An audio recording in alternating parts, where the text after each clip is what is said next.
guys, just wanted to make a short little video on my latest build. It's featuring the Coolermaster HAF 932 case, and we'll just start at the front. So up here we have the Sunbeam fan controller. It's been modded so the LEDs will show red at full 12 volts instead of blue. We'll show that again while it's running. Light on Blu-ray player. Got some case badges here I made up myself. Nothing special. We have here switch for the LEDs, red LEDs, black and red. And we're going to turn it to the side and move into the cable management. So this, here we go. Everything comes out through here, down at the bottom. USBs, front panel USBs, front panel audio, and some of the LED power is going down through this bundle. Over here, coming up through the top, 4-pin motherboard power. Fans coming off the back, go over here, connect into the fan controller extensions, which run behind and up through there. We have SATAs for the hard drive RAID 0 and Blu-ray drive SATA. Right now it's just running through an opening I made here by bending back these tabs. I'm not sure where the final placement on the drive is going to go, so I did not want to start cutting holes just yet. Once I finalize where it's going and if I add anything else in the front, we'll make those holes before we paint. And the rest of the fan controllers are coming up through here. Same deal. Power switch for the LEDs. And I've got everything tied up as neatly as I can. But it is not final. I will be tearing this apart to paint it later on. It just wasn't in the budget right now. Needed to get it up and running. I do use it for work, so that's that. Swing it back around so you can see the insides. There we go. Start over here at the bottom. We have the Ultra X3 100% modular power supply. It's 850 watts. Currently the fan is mounted up due to the fact that the tray that's here, I don't know if you can see that there, the tray that's there down on the bottom restricts the airflow quite a bit, and I will be eventually cutting out some of the grill work which blocks the airflow and remounting this facing down. It will clean up the whole inside of the case quite a bit, and I like the way it looks better, but for now that's the way it is. Have running along here one LED.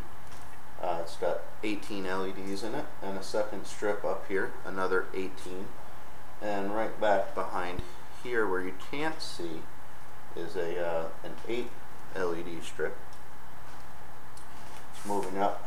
Well, moving over, you see all my cables are neatly tied going out through that one hole. This is using all factory holes right now. Up here we have our BFG Tech GeForce GTX 275s. These are both factory overclocked, and they're running an SLI obviously. Have the Asus P5ND motherboard. We have a 40mm Northbridge cooling fan running an Intel Core 2 Quad Q9300. It is 24/7 overclocked to 3.2 gigahertz. Somewhat disappointed in the processor overclocking capability. The 7.5 multiplier is a extremely limiting factor, and I'm not the best overclocker out there, and I haven't been able to get it over 3.2. but it runs pretty well. I'll show you some benchmarks later. And as you can see, I have the Corsair H50 liquid CPU cooler. Got it mounted with the fans on the top. We have the 120mm radiator, and this is a push-pull with Coolermaster R4 red LED fans. Contrary to the instructions say to mount it as an intake, pulling outside air in through this way. I tried that and I got better results mounting it as a traditional exhaust. During gaming and graphic intensive benchmarks, the exhaust coming off of the graphics cards was in excess of 50-51 degrees Celsius, coming out and being sucked right in through the cooler, which was making it kind of inefficient. You know, I could have made a baffle or shroud of some kind, but instead I just chose to mount it the other way and roll with it. So it hits low 40s at idle, and it does not go over 58-59 Celsius at any time. So I'm happy with it, and I'm going to leave it that way. We have here 4 GB of OCZ DDR2 800 RAM. It's running at a stock 800 megahertz. And the pretty low timings on there, 2.1 volts, all factory set up on the RAM. Haven't overclocked that at all. You can see that overall cable management came out pretty nice. You can see just a little bit of the optical drive connectors.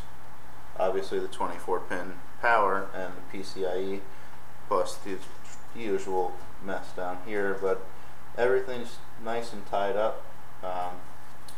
One of the advantages of the fan controller is that I have no fan connections to the motherboard, which made it obviously much easier to hide those connections behind the motherboard tray. And actually there's only, there's the 2 connections for the power supplies to the motherboard, and I do have this Northbridge cooler fan, but I sleeved and heat shrink that, so it is nearly invisible.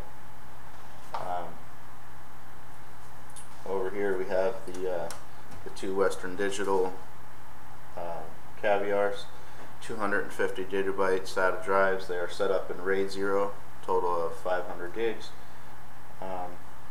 We'll eventually be upgrading this to either rated Velociraptors and a storage drive, or 2, or an SSD and a storage drive setup. But